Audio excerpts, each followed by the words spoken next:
Day. Hello, everybody. Welcome to Four Checks Cast. We are your Four Checks, and we're here with something very special today. UVS Games has blessed us with a reveal for y'all. Specifically, today we're going to be revealing one of the pair of, I'm not sure I even would call them full villains. They're kind of too stupid to be villains. We're here to reveal Bebop. Before we show any of the cards, Tim, can you talk to them about how they can get involved with their pre-release and everything? You know, I was just scrolling to this because I wasn't sure if you were going to read it or not. Yeah. Please scroll to it. But, yeah. So, just a reminder for anyone who's stopping in who may not know, the pre-orders for this set are going to be live at your local game store. That is both the booster set as well as the starter decks that feature art from the 80s cartoon. It's just sort of alt arts for the starter decks that you can collect. There's an early pre-release at Gen Con if you're going to be there in Indianapolis. There's a couple events you can find on Gen Con events page. You can sign up for that. Going to be sealed deck. Looks like you're just going to kind of like play a couple loose rounds. They're not scheduled for long enough to be full-fledged tournaments, so there's no real pressure there. You can just like build a deck and play with the cards a little bit. Then pre-releases at local game stores. So the next weekend on August 8th, you get a promo copy of Leo's Katana, a special pre-release promo of that zero difficulty asset for signing up for those. If you register in advance for your pre-release, you get some extra loyalty points that you can use in the UGN reward store for rotating stuff week to week. So you keep an eye on that week to week. Some weeks are really hot. Some weeks are kind of, off weeks. Here, go collect some old retro stuff. It ebbs and flows, but it's pretty cool to follow. And then the full release is on August 15th. We'll have some links in the description of the YouTube video, I'm sure, for, the UGN, list of the pre-releases, that sort of thing. And I believe that is it for all of the dotting the I's and crossing the T's. Fantastic. Well, gentlemen, do we want to start with what they're probably here for the most, or do we want to tease some of the other stuff first? I think, the way these, you've seen the other previews by now, most of us, and the characters usually the most exciting of the three cards. I think it, just for the sake of giving the other two cards their due, we want to talk about them first, just so that, Sure. they don't feel like coming down from talking about a cool character, right? Happy to do that. So let's go ahead and start with the attack. We're going to do attack and foundation, because foundation is going to preview a little bit of what this character is doing more specifically. So to start off with the attack, we have got Belly Bump. Belly Bump is a 4-diff, 3 low for 5 with a +1 low block. It has powerful 2. And while having no offensive abilities, it has a defensive 1. Response: when you block with this card, your rival's next attack gets -1 speed. So, this is an uncommon. It's definitely going to be like, it's not necessarily going to fit in every deck in the world, but I do definitely think this immediately has its place. Low blocks are kind of hard to look for or find sometimes, and this is a +1 low, which is very good. 3 low for 5 are good stats, and specifically in limited play, where you're needing to try to create more natural varied block zones because you can't like play as many tricks. Having access to this card is probably going to feel very great when you're in limited. Yeah, and the powerful 2 is not nothing. I laughed when I saw that we got sent this preview, because I'm one of the very few people on this planet that plays a card called Learn Technique, which is a high zone version of this card where a bunch of the numbers on Learn Technique are a little bit higher. It's powerful 3, it's 4 speed, but it has a higher block. But generally speaking, low zone's a little harder to come by than high zone, so that's presumably why the numbers on this are a little lesser. And if this was -2 speed on a 1 block, that would be really extra spicy, and they probably didn't want to push it quite that much. Yeah, I love the play pattern you get with this kind of, if you block, the next thing gets -speed. If you're in a block everything situation, you obviously need to be able to like either have really good prediction powers or some kind of zone fixing type stuff.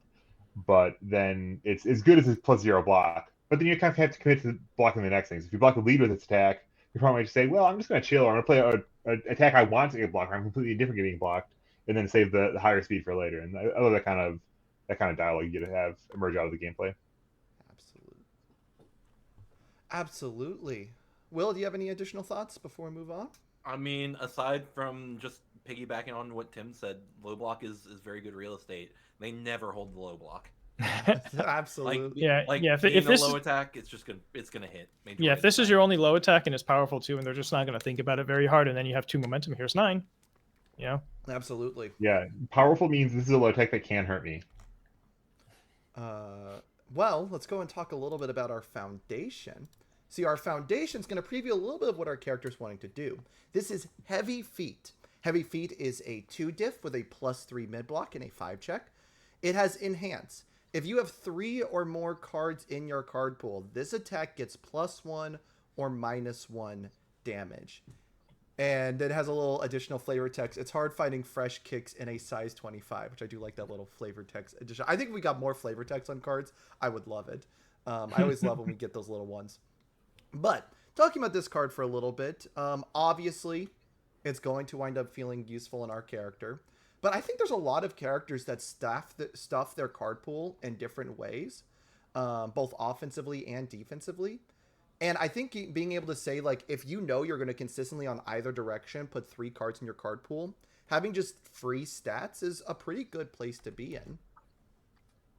Yeah, so obviously you want to be able to put stuff in your card pool kind of on either side with this.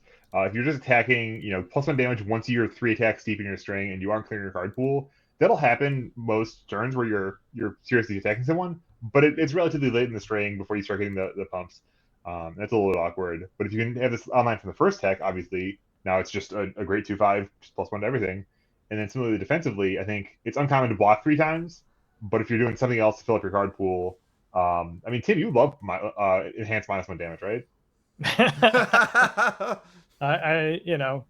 This one is certainly feels a lot more fair than some other ones, right? Because you've presumably blocked a couple times before you start hitting your DR buttons, as opposed to just trying to build a deck that's never going to have to block. It's a worthy hoop, I think. Yeah, and absolutely. I think. Oh, sorry. I was gonna say I think it feels very. I think the card's Relentless Challenger coded, the Ghidorah 2 diff. Like that card is not going in every deck, far from it. But boy, the decks that are consistently at 10 or less health, like Ghidorah, who can really take advantage of that card's ability, getting 2 or 3 out of those on the field just becomes nightmarish to play against. Yeah, it can be a big swing. And there was a period of time back in the MHA only era where a 2/5 that gave +1 damage to everything was this is going to see play. Yeah. Right. And this can be +1 or -1 damage, but you have a hoop to jump through. But, some characters might be pretty good at that hoop. Absolutely. Well, we got one more card, of course. We have got the big man himself, Bebop, Burly Brawler. He is both a brute and a mutant. We don't know if either of those keywords will get used, but they're there. He is a 6 hand size, 31 health character. He has Enhance once per turn at the top card of each player's deck to their card pool face down. And then he has Enhance. If you have 3 or more cards in your card pool, this attack gets +3 or -1 damage. So before we get into kind of how this character will be used, what were your guys' first thoughts when you saw this character? Did your mind go places? What were you thinking? Oh, I was thrilled. This is Hanya, man. I used to love this one asset that said basically it was blah, blah, blah. Your opponent's cards have +1 difficulty. And so if they attack you, you say, press my button, +1 difficulty, all your stuff this turn. I'm excited. We're in it. Yeah, I definitely thought a little bit about Garrett's champ card that, I've considered playing solely on the back of just defensive put 1 in their card pool is a nice ability. And you have that, backed on a 6 hand size with a 6 hand size health total. That can be a very nice amount of defense to have on your face. And, Garrett has like a random, funny other ability. Bebop is putting +3 damage on his stuff, right? It's pretty potent looking, on its face. It's in the range, 6 hand size that does 3 damage and useful other things, is a model for a character that is at least like B tier-ish. Mm-hmm. And with the right builds and tools, they can step up a little higher than that. Absolutely. Yeah, that was kind of my thought. I was thinking more, because I've played against Mineta 2 more, about how annoying it was trying to play the game when Mineta 2 keeps putting a card in my card pool. Especially because there are still cards out there that like doing the combo things. We've had less combo as of late, but they're still in the format. And whenever I would open like a charge attack and I'd want to go into double jab pummel and I couldn't because they stuffed my card pool, it just felt miserable. And this guy always having access to this every time on both sides is going to feel great. Not to mention on offense, I know a lot of people are going to be like, well, why wouldn't you just play Godzilla for the 3 damage? It's cheaper. This character in practice is 1 speed, 3 damage once he gets his bottom enhanced life, because putting a prog in their card pool is the same thing as speed. So there is a lot that I think there is to like about this character. He's a little bit harder to get to his bottom enhance than maybe some other +3 damage characters we've had. But I think getting there is very rewarding. And the best thing he's got going for him, he's completely ungated. No difficulty gate, no keyword gate. You can play the best 20 attacks that will get you to 3 in your card pool and utilized well immediately for this character. And I think that just gives it a lot of deck building potential. Before we move on with stuff, of course, since this is our character, we wanted to kind of talk a little bit about some cards that immediately shine in this character. Yep. Mighty Blitz has water. I was just looking that up. That is relevant here for sure.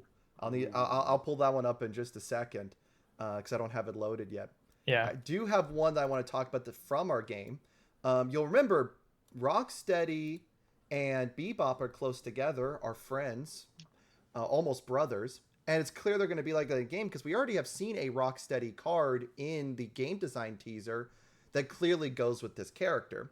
Tenacious Flip, clear one face down card from your card pool. It's tenacious, so that's the thing that gives a little advantage over maybe forcing surrender. But once you can do first attack, not worry about the damage. Second attack, put the once per turn in, get the damage, clear it from your card pool, play your third attack. It's never actually affected your own progressive difficulty at any point in the turn. That feels pretty good to me, especially when we've put one in our opponents for it. Yeah, hard-headed, naturally forcing surrender, the one difficulty version of that, at least for the next 8 months or so, until that one rotates, is going to be relevant. I imagine, given that there's 2 characters with a shared theme here, there's going to be more stuff along the lines of those theming. You know, someone in chat talked about a lot of the, you have, Dark Deku cards there might be some of those that have the water symbol on it and play around with face downs in the card pool. Yeah. And Mina as well has that water symbol. And I think you got another Mina card here. Yes, I do have the Mina card. Let's go and touch on that one. There's, of course, a Girl Power Mina card, which means it's going to be there for a while for us. That does a lot of what we're talking about. Acid Screen has a static face-down card, so do not count towards progressive difficulty to play this. It's a 4 high for 7. Deflect 4, which can matter. Especially because, remember, putting cards in our card pool. Yeah, we want to put cards in our card pool. Just saying that we didn't have to pay costs. We do our enhance, we block once, then we deflect with this, and we've got a permanent -1 damage on any future attacks in the string. Probably feels pretty good. And we're going to get a free draw off of it because we have a face down our card pool whenever we want with our once per turn. So I think Acid Screen immediately screams a good combo with this character. I also, and I'm not saying there will be because I don't know, and I'm sure no one else here knows, I would not be surprised if we see more of this static on either Rocksteady or Bebop's UR, or if there's an SR that's like Bebop and Rocksteady. Because, for those of you who are kind of retro heads, especially my people here know, Akuma 2 did a lot of stuff with face downs in his card pool, and half his attacks had the static where face downs don't count towards or it ignores progressive with face downs or something like that. So it would not be out of character to design their big attacks to also be free to play in this instance. Right.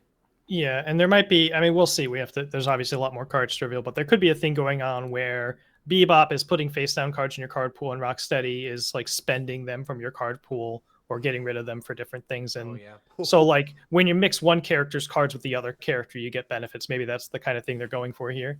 Oh, I hope so. That would be so really sick. Yeah, that would actually be incredible. And then there's one more that I just felt obligated to mention. Yeah. We have to talk about City Rampage. This guy has 2 City Rampage symbols. You play City Rampage in this character. You play an attack. You stuff your card pool. You are now getting basically +2/+4 for the entire turn between the Rampage and yourself. And you're playing at normal progressive difficulty because the Rampage cancels out both itself and the face down. That's pretty scary numbers. Yeah, and then you clear the face down and you're at normal Rampage difficulty. Right. Yeah. And also, being on, we've mentioned Forcing Surrender. Forcing Surrender could clear the Rampage if we don't need the stats but need more pluses to our checks.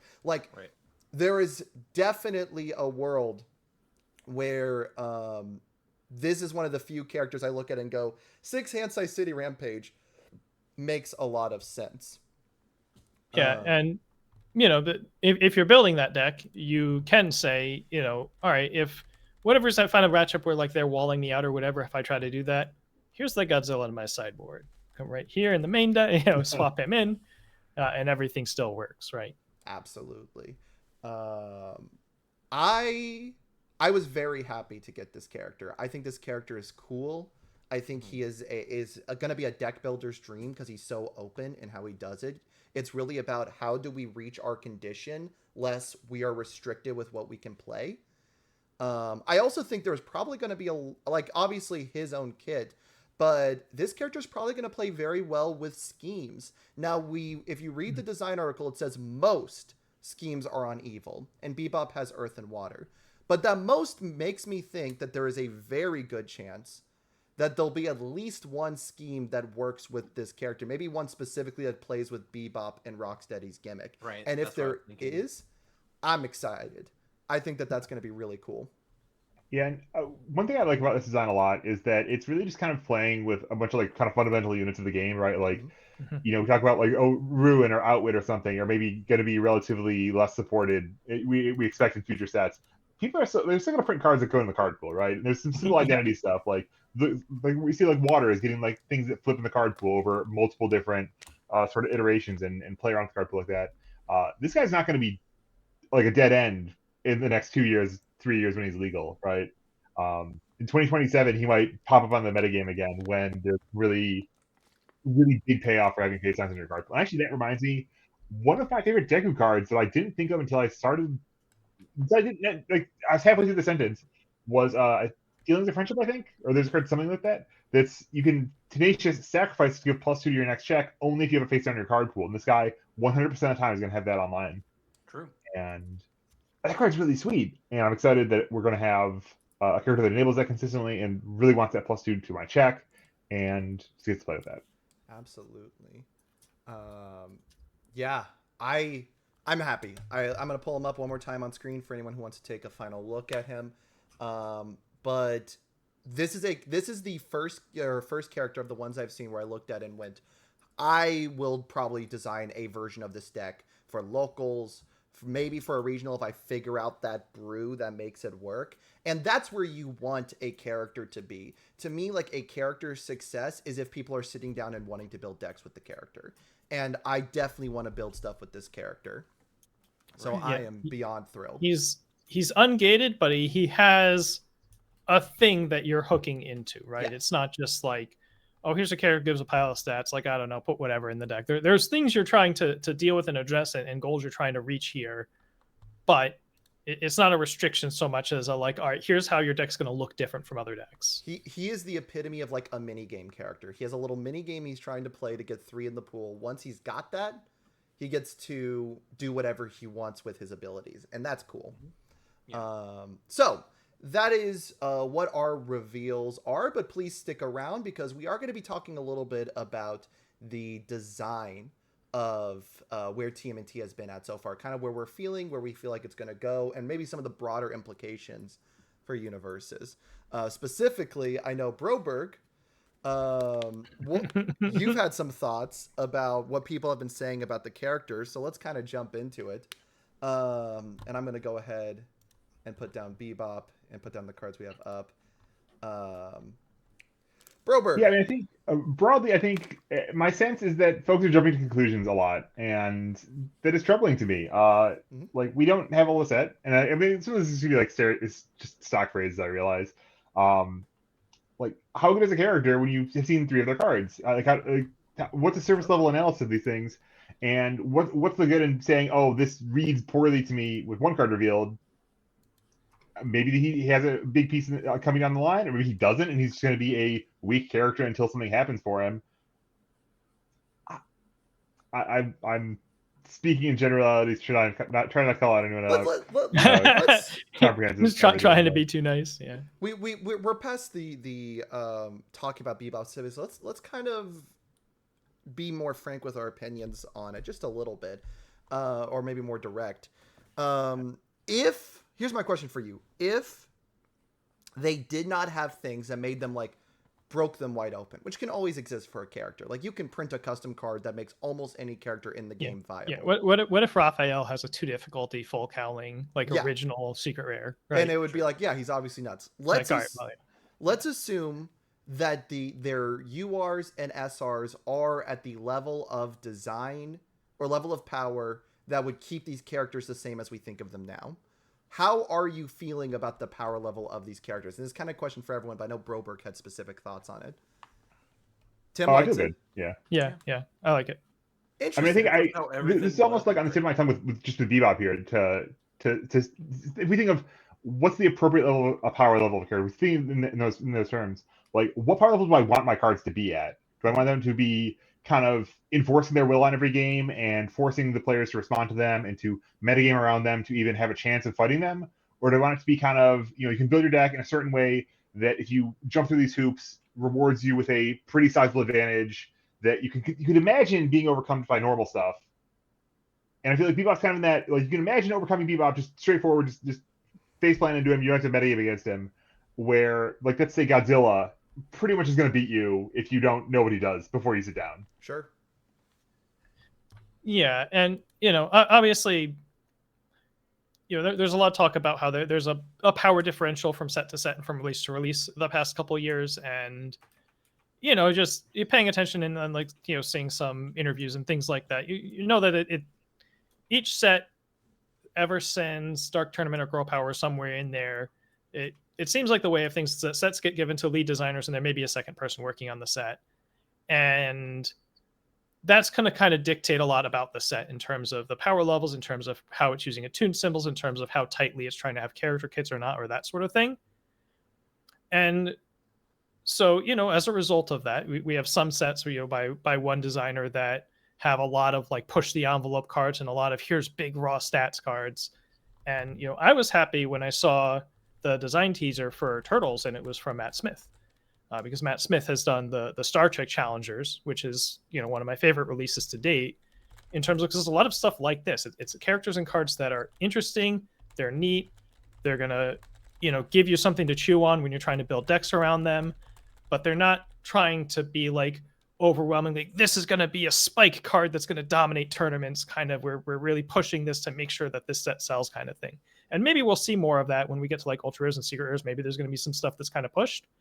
Right, we've yet to see really any of those, but I kind of like the vibe of, you try to make your stuff interesting. You try to make it that it's not plainly bad. Nobody's gonna like write these off and be like, oh, this character's never gonna do anything. They could, but at the same time, you're also not trying to bowl people over with like, oh my god, look at +2, +3 on every attack and +2 to every my check. That's crazy, right? Kind of thing. So here's where I'm at, because I think I agree with you guys in the broad strokes, like.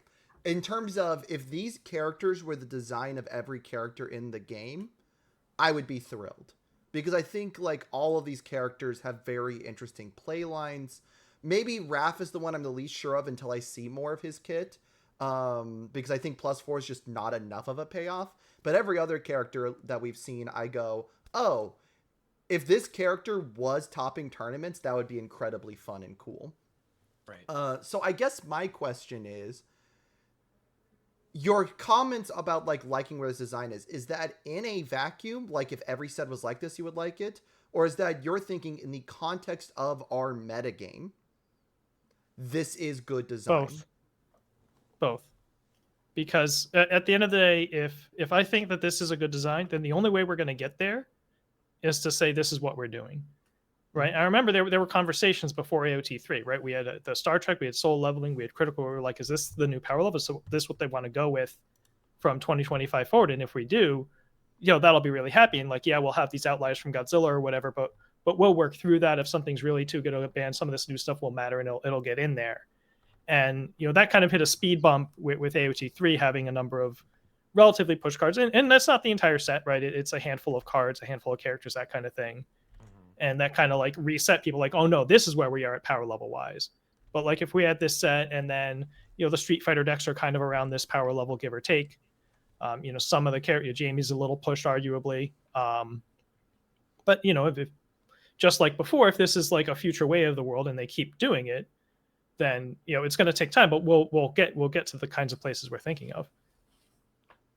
Yeah, I mean, I think I understand the question to be, are these how do I measure these designs sort of in abstract terms versus in terms of like concretely how much do I expect them to affect the metagame? Is that a fair way to reframe that question? Yeah. It's basically like on one hand, it's if the game was like this, do you like the design? And then the other is, do you think that the design of these are going to do anything in the metagame, or are they just going to get forgotten about by what already exists? I mean, I think they're clearly not going to get forgotten about, because if you like search through the cards and you scroll past them, you're not forgetting about them. And if you're not doing that, if you're not searching through the cards, you're not looking at them. I'm very confident that one of these cards will succeed in a tournament someday. Sure. Right? Like you have made a mistake for ignoring them, for categorically saying screw this Teenage Mutant Ninja crap, it's all underpowered. I think it's obviously short-sighted. How many of these are going to succeed in tournaments? How many of these are going to be like metagame staples or whatever? How many of these are going to be as good as Attack on Titan cards? I certainly don't care, frankly. That's a like, and I can kind of understand, if you're a huge Teenage Mutant Ninja Turtles fan, you want to succeed on every axis, and you'll be bitterly disappointed anytime you see a card that doesn't live up to your sort of standard for how good a card has to be in Mutant Standard. But I'm surprised by that all the time. Right? Like, I'm surprised by how good a deck can be in Standard. And let's be fair, from like a purpose of our game, even more than being a big TMNT fan, the whole kind of the idea of this game in part is you can rep your character. You are a Leonardo fan. You love Leonardo. One of the big selling points people can go is you're not playing a deck that has Leonardo in it. You are playing Leonardo, who plays with other stuff. Same thing with any character. So I can understand the perspective. Like, if you're a big Raphael fan right now, like, that's the one character to look at and go, I have a really hard time believing at the current level we've seen him that this character tops anything. I look at that character and I think of ending my string on an echo move where both copies get +4/+4. I don't know what everything else looks like, but like, that's something. My thing on that one is there is one Echo Fury. Like, it's also that he's keyword gated. There's a whole set to come. Yeah, and again, we don't know what the set's gonna have. That's of course a big thing. Right. If they print a character shaped like Raphael and don't print a single card that keys off of what he's doing, I would be pretty surprised. And because they're not showing off higher rarity cards yet, we probably haven't seen those. But I think there's got to be something. I think the thing that kind of gets me here. So there's something, Tim, you said that I want to key in on.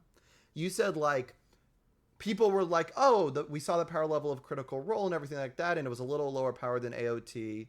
And it was like, oh, this is a new power level, and that's cool. And then Apocalypse put a pause to it, because Apocalypse was like back up, and now we're kind of back down here. And I've seen some people in chat kind of mention the same premise. I think my issue is, like, I think that's fine if we are back down here now. Like, we've got to pick a lane and stick with it. If we keep building where, like, different sets all feel like they're made by different people, and I don't know if they are or not. I don't know the inner workings, but I look at these sets and look like they've told us that they are. Yeah, and they've got different design philosophies behind them. AOT 3 is like, we're seeing what we can get away with on a card. Can we put a character that is +3/+3, like Peak, or -3/-3 so easily if they're just popping foundations? Can we print a thing that blows everything up to 4? We're pushing the envelope. And then we see cards like TMNT, which I think have been really cool so far. For the most part, with one exception, I think Hang 10's kind of pushing the limit.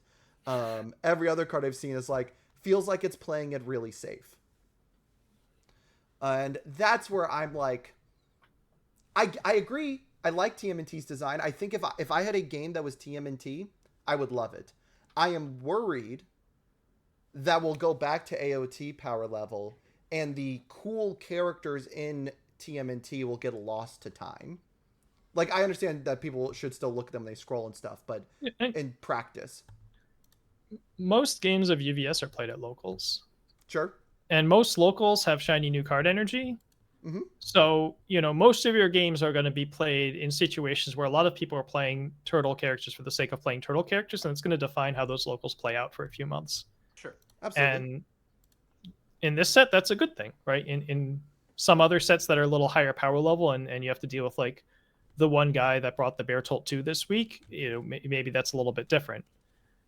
So, you know, obviously, you know, we're competitive players. We think about this game from a competitive mindset, but that's not necessarily what this game is to most of its players. Sure, that's fair. On the other hand, is there a world where like someone gets really excited because they get in with TMNT and they're having a good time with these characters, thinking this is the standard, and then they either show up to their first competitive event or someone shows up at locals with the Burt 2 of the world or the unyielding destruction decks of the world and gets kind of frustrated, like, wait, this is the power level the game's supposed to be at? My character's really underpowered?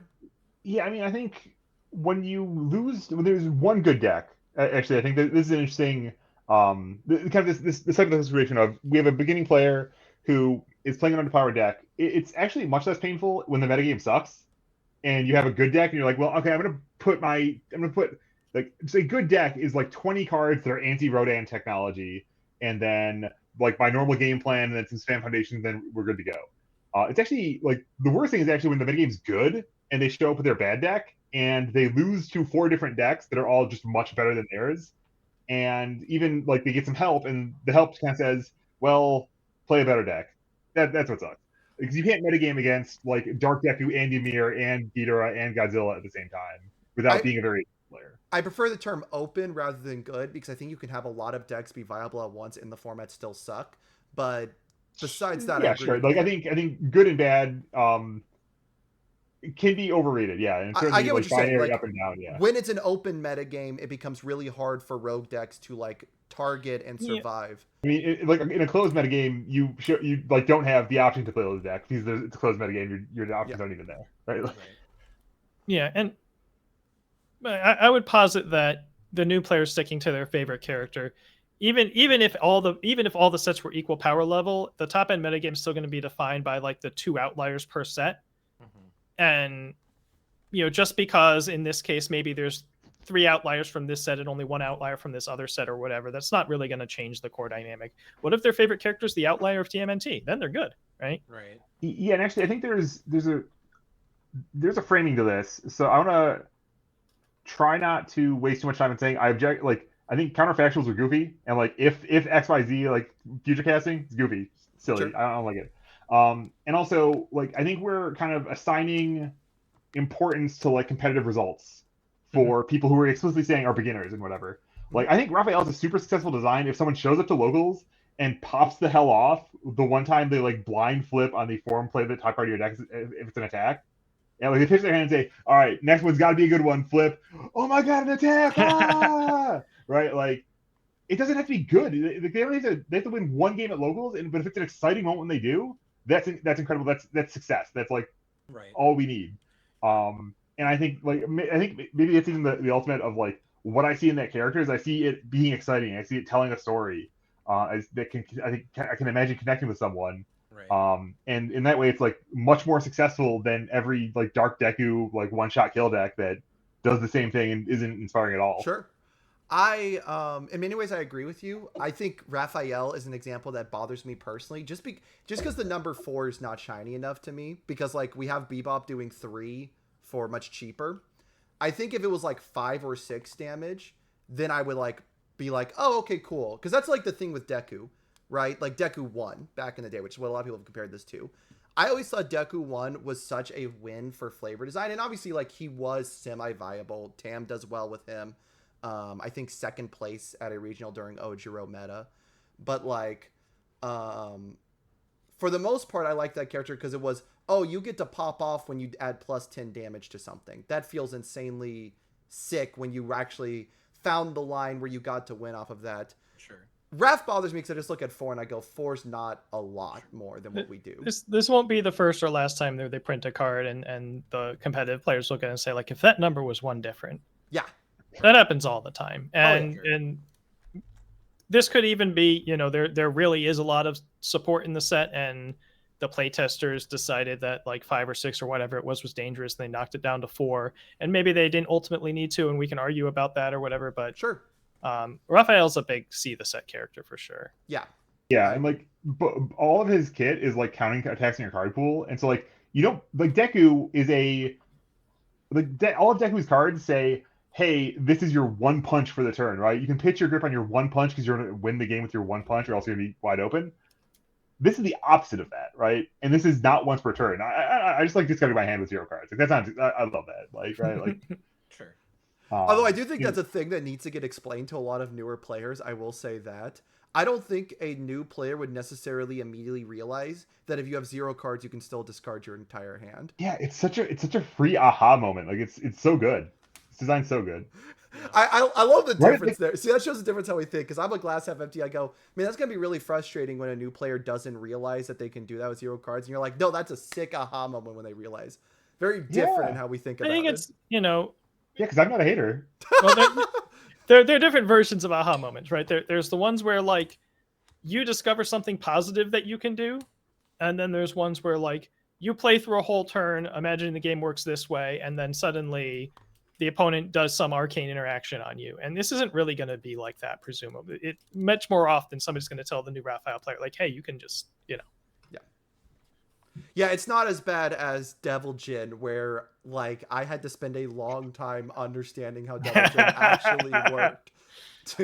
And I think if I tried to explain Devil Jin to a new player, they would genuinely get a bit of a headache. Yeah, Devil Jin is like all the old heads ever wanted. Where like, I want cards to be complicated again. Actually, my thing with Devil Jin is a perfect example. Like, I think a new player will just accept the explanation of Devil Jin and move on. I think an intermediate players who Devil Jin is worse for, who thinks they understand the rules, and will go, wait, but why is the attack I'm currently playing not already in the card pool? I'm playing it like it's in the card pool. Shouldn't it get... Like, that's who I think that card's bad for. But that's... Right. I don't want to get back on my Devil Jin hate. If I do, I will be here for too long. This feels right for... I know there are memes where, like, someone's just talking way too much nerd stuff to an uninterested person, and it's just explaining Devil Jin. Oh, my God. And so then sometimes you have to get camouflage counter in your card pool, but other times it's more important to get Arrow Goblin Bolt first. But there's a real big trade-off because then you can only change your attack to high zone, and that's the zone where Genkai will steal your Vril, guys. You can't be doing that. Vril is... Yeah. Vril is a mechanic from Final Fantasy XIV. So yeah, I think that we've had some different perspectives. I guess where I am with TMNT right now, just personally, I think we should all kind of say what our final thoughts are. I like it, and again, if this is the standard, and we said that with Critical Role, and it wound up not being for at least a set. If this is the standard, I think if you gave me a bit of a ban list to get some of the really egregious stuff out early, and then we just kind of had to suffer the wave for a little bit, it would not be the end of the world. I am concerned because I was saying these same things at Critical Role, and then Apocalypse came out. And so who knows if when Guilty Gear comes out, if we're going to have the next AOT set. Just stop stressing about if this, if that, if it were +1, if it were... that is literally you just making yourself into a hater. That is all it accomplishes. Kevin, how are we supposed to speculate on the future of our game if we're not asking if questions? Speculation by does give you studying the game. By understanding the game. By knowing the game. Kevin's not the game that could be, the game that is. Okay, but the game that is has had a history of wildly varying power levels. Okay. So, if the game has had a history of wildly varying power levels, you're the one making an assumption that there is a change in the status quo with future sets are going to stay at this power level. What does power level even mean? What do you mean? What do you mean? Can you... Sorry. See, I thought we were about to move on, and then Kevin started this. Can you explain to me what you mean? So without using the word power level, explain power level. Okay. Without using the word good. I prefer the term open or something. Well, you get mad if I use the word competitive viability. Will you ask me what does viable mean?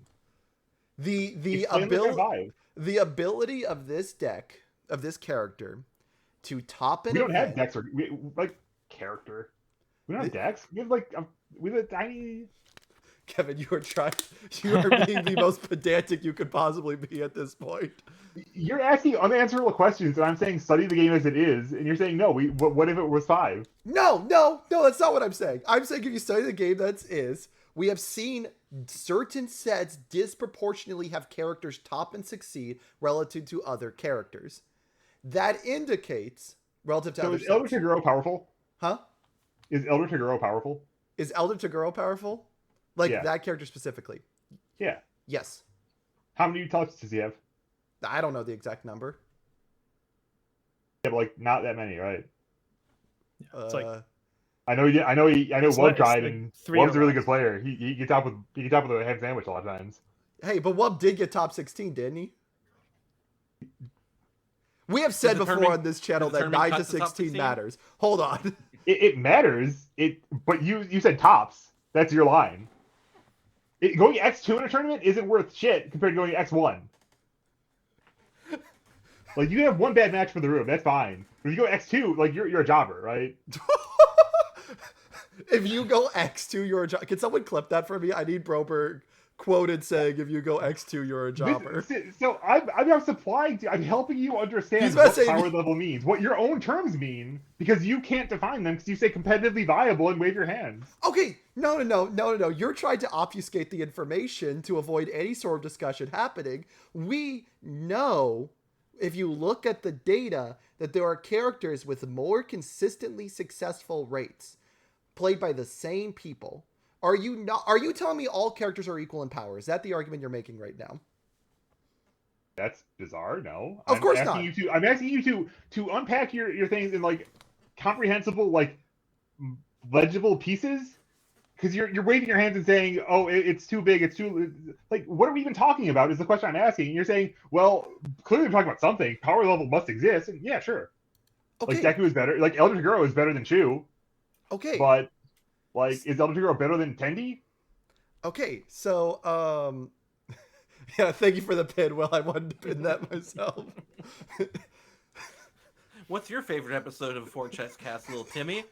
Mine's the one where Broberg and Justin argue over power level for a long time. Did we have something else on the docket? Because like, I do genuinely believe all the things I'm saying. I may or may not record this video tomorrow, depending on my motivation in the morning. But there's no preview, so I might record it and ship it. I've had this like silly kitchen metaphor in my head for a while. Oh, it's so good. I love that metaphor. And the backing of that is the sample sizes we have in our game make it really hard to prove that a character is not good. Okay. You can't. Yeah. We don't have an MTG arena where like every conceivable deck has been repped by some number of thousands of players out there trying to get 10,000 matches with, and we look at the win percentage and say like, oh, 42%, that's not very good, right? And so because of that, it becomes really hard to prove rationally that like character A is better than character B because you're saying something negative about character B. The only way we'd ever know is if we somehow got a hyperbolic time chamber for a given format and had all the best minds in the game build version 10 of every single character in 3 different ways and throw them at each other for 1,000 matches or something. And we just don't have that. So a lot of the times tier lists that people make are just representations of what's happened in this particular timeline. And people read it, right? When people view a tier list, they think of it as a representation of the summation of all possible timelines. Yeah, I agree that a lot of ways. Like I think tier lists are a combination of gut shots and results thinking. Yeah, and so getting back to this, like defining power level between sets and stuff. All we can really know is what has happened this time, right? This set of one time of each event, and so it's a little shaky to go like, oh, this set has this many tops, this set has this many tops. If everyone if 10 of the top 20 players at one event gave into their inner urgings to play their favorite Critical Role character at an event, suddenly we'd have like a Critical Role dominated top cuts, potentially, or something like that, right? Yeah, I just think 80% of the stuff that people talk about when they talk about power level is affirmatively meaningless. Okay, so here's where I'm at, and I agree with a lot of what Tim said. I think Tim is being very nice, kind, and rational here, unlike Kevin. Have you met? Well, I'm not asking you questions. That's the thing. Tim's telling you a story, and you're like, "That's a nice story." And I'm saying, "Hey, can you like try?" And you're like, "It's really hard." It's true. It is really hard. No, so okay. I agree with the premise that Tim is saying, that because there's a lot that is correct there. We kind of have to gut shot a lot of, is this deck character more powerful than others? Because you and I have agreed in this conversation that there are characters that are more and less powerful. Like we've agreed on that premise, right? Sure. Yeah. And so like the problem is if you using purely results-based thinking is fallacious, like for reasons I said, like it biases characters that people want to play more, recency bias, just who's more powerful, Hanji or Krista Lens? Yeah, exactly. Like, and how do you know? Yeah, I agree. Like, that's kind of, I understand that part of the premise. I think when it comes to this specifically, these characters specifically, actually, I think you can tell broad Can I change the topic? Okay, I'll let you change the topic. Do you think that Street Fighter or Teenage Mutant Ninja Turtles will be stronger, more powerful, more? As in, which will have the best character, to the or like the average of all of them from what we've seen? I don't care who the best character is. I just care about the overall impact of this box. Well, I don't know. I've seen 12 total cards from this box. So like, which way is the wind blowing? Okay, based on where the wind blowing right now, Street Fighter. I think where the wind is blowing, I think like Jamie, I would say, is going to do better. I think like cards like Chinatown are going to have immediate homes, and like a lot of immediate homes. I think like Ryu, I think, is better than any of the characters we've seen so far. Luke kind of sucks, and Chun-Li's not fantastic. But I think if you were to put averages together and just gut shots, because we're gut shotting a lot of this, I would say that Street Fighter is going to wind up the more impactful of the two. Relative to their size. Like, maybe TMNT has more pure numerical cards, but that's just because it's like going to be 4 times the size or 5 times the size.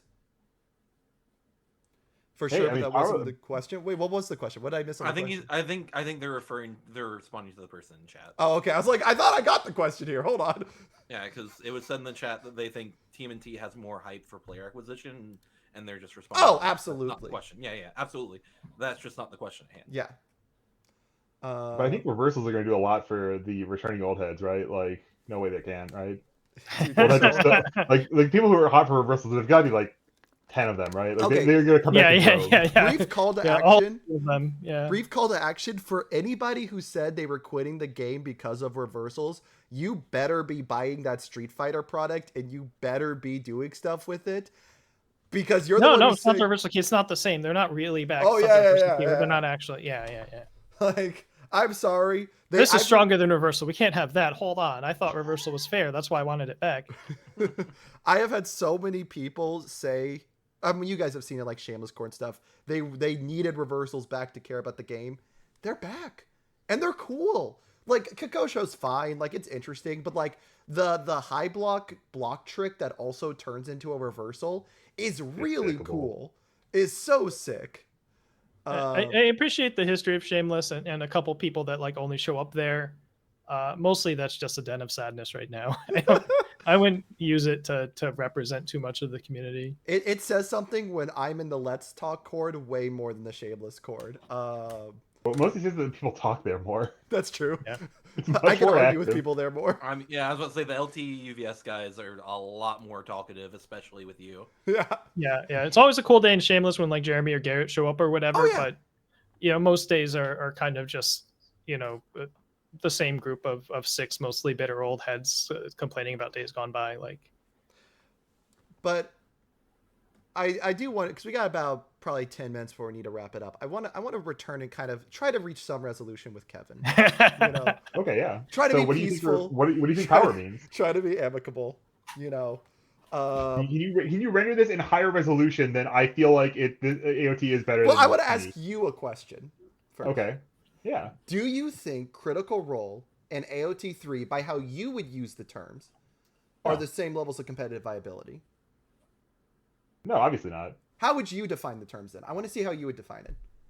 Okay, so like what does power mean? What does power mean in your context? Power means that it has the tendency to affect the game either in like the overall volume of effect on the game. I think actually one good intuition pump is, if you forgot about this, how big of a mistake would you be making? If you never knew this card existed, if you just like it was a blind spot, would you be like completely screwed, or would you be like kind of, you wouldn't notice? Sure.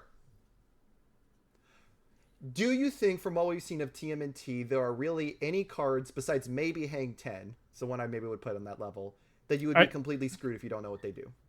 I would say most cards in that category are ultra rares or higher. Sure. I think there are characters in that category. I think if you don't know what Peak does, I mean, we've only seen 4 out of 15 characters, right? That's true. I mean, like the inclusive sense of this, like, you know, Camouflage Counter is a powerful card, and you wouldn't notice not noticing that it was good until you tried to build a Devil Jin deck, and then if you were missing that, you'd be like much worse off than someone who had that, because it's a powerful card, but it's a narrow card. It's like a very high impact in the very narrow case. I think there are cards in this. I really like both of Raphael's other previews, the Colliding Heads and Dream About Fighting. I think those both tick my boxes for like, this is probably pretty strong. This is going to be good in the right spot. I will say I care when I'm talking about power level, and this is probably fallacious or wrong of me. I care a lot about character power level, because I think that's the thing that, especially for new players, they see first. And like, I want character, like when I look back at retro or like old standard, pre-MHA standard, a lot of the things that was kind of weird for a period of time was how many characters felt like they weren't doing a lot. They were just playing the game well. Something like Spike was crazy because he just played the game well and put decent stats on things. And like didn't he like win one of the championships? Correct me if I'm wrong. Probably sometime. Yeah. Which character? Spike won. Yeah, he never won a singles event, but yeah, teams. Kevin, do you win the PTC with him? No, was that the Dejan Net PTC? Yeah. He won several PTCs. He won the first. Yeah. Oh, yeah. He won lots of PTCs though. Yeah. One of the things that when MHA came out, I remember a lot of people were talking about, and I'm trying not to be revisionist history when I say things, was how big many of the characters felt, how important their game plan felt for their deck. They were very powerful. The thing with Cowboy Bebop was that it was better than everything else, and it was a diverse metagame as long as you played someone from Cowboy Bebop, because they were balanced against each other, but they dominated every other deck. But kind of what I'm trying to get at here is when I look at MHA 1, for example, I'm like, these characters, at least the good characters there, were very powerful. And that's what people are going to see. That's what people are going to want to care about. So even if there are going to be good URs and good SRs in TMNT, and I'm sure there are going to be some, I'm a little worried when the best character I've seen out of TMNT, which is ours, which I do like, is, I think, good, but not crazy. And the other 3 we've seen, I'm very iffy on. I mean, I think that's where I'm concerned.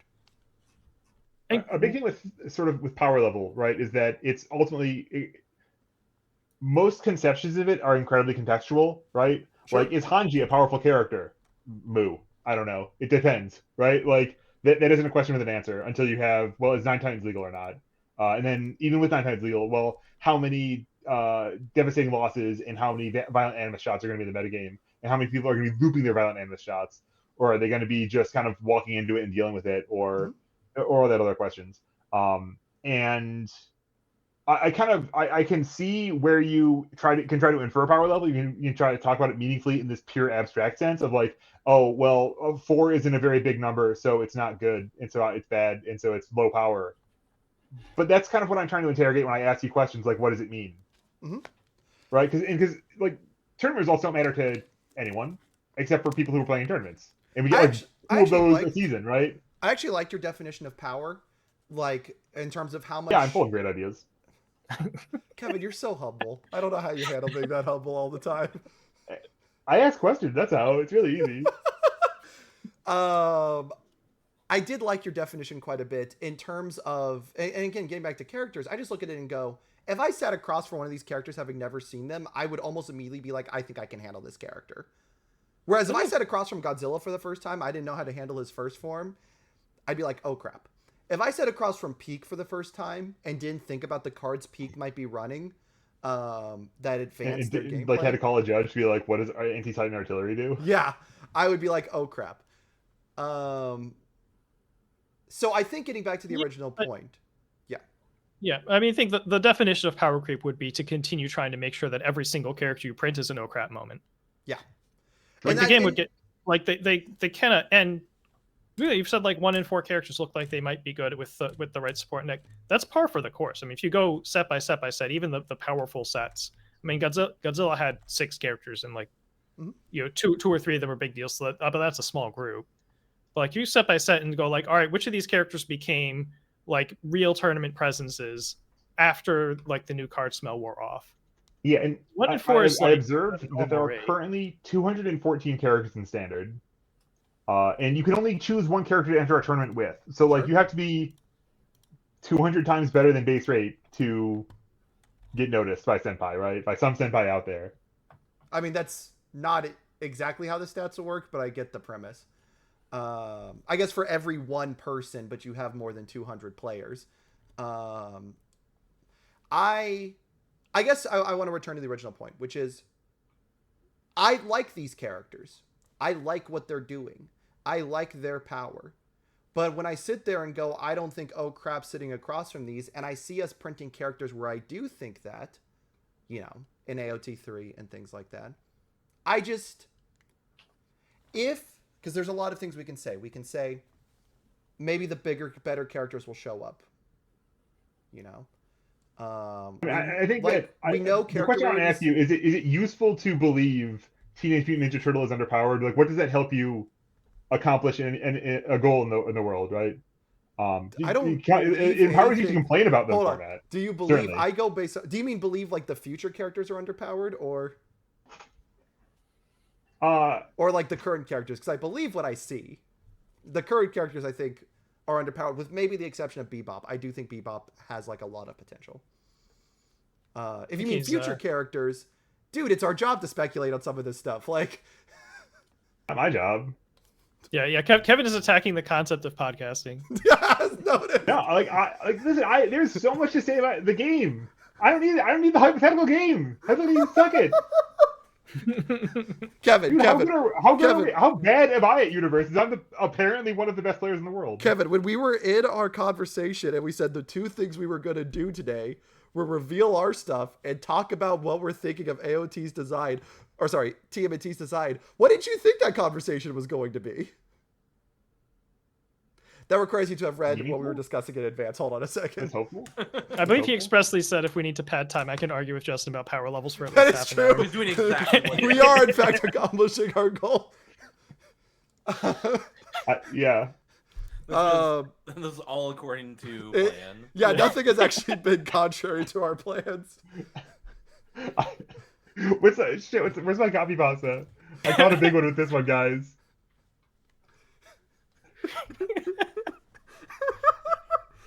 Did you not realize that was the thing all along? Because I was like, oh yeah, this is exactly what we talked about doing. Hold on, let me get back. Okay, I'm back. Oh man. Yeah, so I don't know. I guess that's where I end. I don't know. We will see what the rest said is. I am very curious to retouch this conversation about TMNT's power level, at least with characters, in what? 2 weeks, I think is when we'll have everyone, or is it 7 days? I think we get the rest by 7 days because it's 2 days per character. We'll have almost, if not everyone, by next Thursday, so we'll be able to retouch on this probably at that point. Add smacked at the end, dude. The minimum I could set it to was 30 minutes. He can't hear you if you got ad smacked. That's true. Or you have to type in chat. All right. Gosh, why don't you sub? The good news is, yeah, why don't you sub, Chris? Yeah, thanks for joining us, subscribers. This is a special you only time. Yeah. And if you have any questions, we will answer honestly in a way that is invisible to the plebes. That's true. Perfect. He says just as the ads end. I hope that was timed right. I can't tell. It'd be peak. I do want to go ahead. We have hit our hour, and I think we've kind of come to a nice resolution, sort of. I don't think Kevin and I have actually agreed, but we've come to a pseudo resolution. I mean, we agreed that power exists. We've agreed that power exists. So not all 2,000 cards in Standard are created equal. Let's go and kind of wrap things up. Before we start doing any of our plugs or anything, I want to go ahead and shout out subscribers that we've gotten. I'm going to shout out both last week's and this week, since I don't think I did this at the end last week. Shout out to whoever the anonymous gifter was that gifted 5 subs. You're crazy. Shout out to Void Control UVS, aka Brisbane, who has subscribed for 1 month at tier 1. And then thank you, or congrats, whatever word I was using. You can tell this is my first time shouting people out. Shout out to McApple21st for subscribing with Prime. We really do appreciate the help. And finally, shout out to Daniel AKA for cheering a singular bit. Thank you guys so much. Don't shout out my local. He made the podium, dude. Shout him out every week until people are getting tired of the 1-bit shout out, and then they donate more bits to get. That's true. Yeah. That's the way to think. We're gonna shout him out until he's not in the top 3 bits, guys. You know what to do. 2222. Let's go. Yeah, all you have to do. It's that easy. We will be getting sub emotes pretty soon. Soon trademark. That is their job to get because I fall behind enough on the VODs. I'm not adding a second responsibility onto myself. Except for Teenage Mutant Ninja Turtles fact checker. after this week. So to wrap things up, let's go and shout out channels. Kevin, why don't you start? Yeah, I'm at BuildUVS on YouTube. I actually edited a video. I'm gonna play baby steps and yap about the game while I do it, which is just like I keep finding ways that it's like significant that I don't know. It's funny. YouTube, Satonis CETONIS on YouTube. I do videos occasionally. I will either do that video I talked about tomorrow or not, depending on how motivated I am in the morning, basically. Just a reminder, there's no previews out tomorrow. The next ones will resume after the holiday. It's going to be MCOL40 and Tito's Tabletop. You'll find links to that on the socials and in the announcements in Discord and that sort of thing, and in the news article. And other than that, I was looking at doing like a talk about symbols series for like the TMNT symbols, but then all the cards I was featuring on the attack side were like ultra rares, and that felt bad, so I stopped. Will, do you have a channel? Nope. I'm just gonna shout out our VOD channel that needs to be updated. It hasn't updated in 3 weeks. At youtube.com/@4checkscast. Yep. 4checkscast for our VOD channel. It will be being updated this weekend. Trademark. I also wanted to shout out Brody Ron, aka Chris Smith, youtube.com/Brody Ron. One, he's had a reveal today, but also I did a react video for his channel where I spent an hour arguing to the void that was David Toombs' video. It was less of a reaction because I think I spent more time talking than the video spent playing. It was almost twice as long. I thought you were going to call David Toombs Skull Avoid or something like that. I was like, where is he going with this? I have desperately wanted to do another react video to his new one, but I couldn't justify it. I was like, that just feels like milking a dead horse at this point. Two separate things. I know. That was a bold move right there. Anyways, might be a little bit curdled. Thank you guys so much. Let's go ahead and see if there is anybody streaming. You guys see anyone streaming? Tam and Barrett Super Show. Yeah. As always, then we shall be rating them. Speaking of which, I think Tam is scheduled to do his reveal next Thursday, so maybe we should figure out what time he's trying to do that and try to work around that. Yes. Yeah, we should probably figure that out. So, like, we can do like a short show or something, and then rate him if he goes live. Oh, actually, yeah. And the last thing I'll say in that regard is we might be Tuesday doing the next episode of History. Keep an eye out on socials for if we wind up doing that, where we will be going over the World's 2006 finals. With that in mind, I'm gonna hit that raid button. Thank you guys so much for tuning in. See you all later.